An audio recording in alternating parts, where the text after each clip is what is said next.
So, continuation lang dun sa video kanina lang. So, papakita ko yung paano talaga yung pagla-login using your wallet address. So, okay. Punta ka ulit dito. Or first, kailangan mong i-copy ito, yung wallet address mo. Copy mo lang yan. Ayan. Copy. Copy. Ayun, lumabas. Pag lumabas yung copied na yan, punta ka lang dito kasi nandito yung papunta sa website.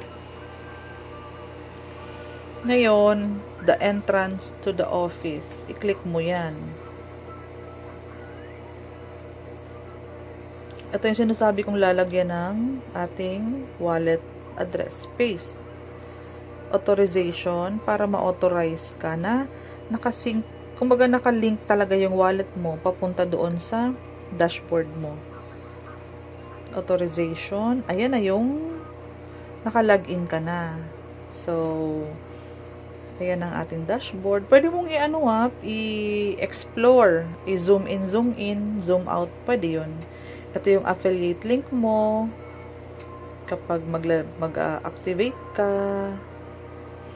Ang pinaka-importante yung logout kasi every time nag-activate, 'di ba nag-activate ka, kailangan mong mag-logout para mag-login ka ulit, para bilhin mo ulit itong mga iba na 'yan. Para wag mag-load yung system, parang wag maging loading yung system mo. Kapag na-purchase mo na yung slot number 1 times 3, slot number 1 times 4, simply do the logging out. Log out ka. Tapos, ang pagla-login, ganun din, i-paste mo lang din yung wallet address mo. I-explore mo ang system natin para maging familiarize tayo. Para ma-familiarize tayo. Authorization. Okay.